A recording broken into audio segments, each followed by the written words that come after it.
How far it will take? Chandrayaan 3 is almost ready. Satellite is in fully integrated condition. All the required tests to ruggedize it from the last time to now is completed.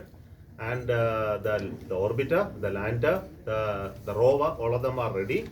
And we are looking for the right slot for launching. The right slot for going to moon is not every day, it's not there. So depending upon the capability of the rocket, we have to choose the best days. And the next best day comes only by around June, July time frame. So we are trying to schedule by that time. GSLV Mark 3 will be used for that launch.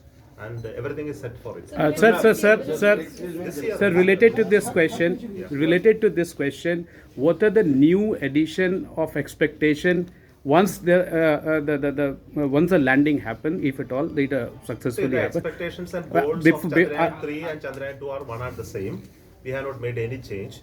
Chandrayaan 2 could not achieve certain tasks. One is the landing could not happen, and after the landing, the rover has to come out. It has to move certain distance and do certain experiments.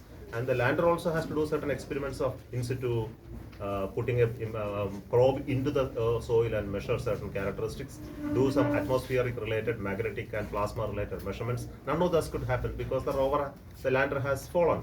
Now that objective is retained the same, but our goal today in this Chandrayaan 3 is to have safe landing and rover coming out.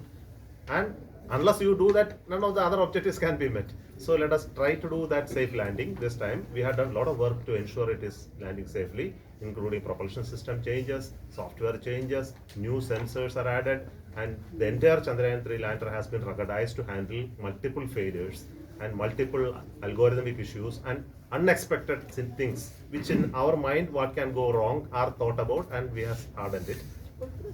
Space mission is like this. Something Gaganyaan is getting delayed again and again. So Which one? Gaganyaan.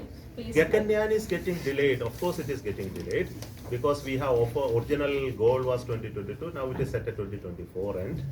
See, we have to understand that Gaganyaan is not like sending a satellite. We can send a robot up space and then do experiments and come back.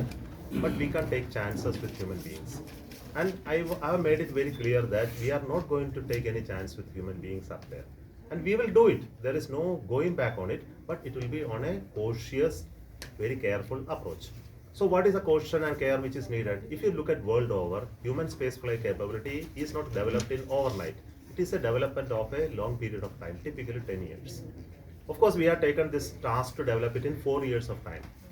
We realize that it is likely to take more years, primarily because our ecosystem of doing it in industrial ecosystem of manufacturing and doing qualification is not mature to a level that we wanted to get some technologies from outside and build it, and they were not that easily available from Russia and Europe, and we have to do most of them ourselves now. For example, one of them is environmental control and life support system.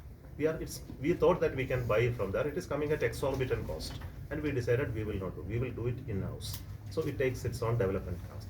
Next is we want to do how to look at going to the manned rating has to be done on a step-by-step process. We introduce additional abort missions. It is called test vehicle abort. So 4 additional test abort missions are taken care of. Because anything goes wrong, we have to secure the crew safely. So we are going to demonstrate that starting from this year, 2 abort missions will happen and 1 unmanned mission will happen this year. Next year, we are targeting to do the remaining 2 abort missions and the unmanned mission again. And if all of them go successful, we will take the human spaceflight mission. Sir, G20 is a very important. Excuse me, just stop.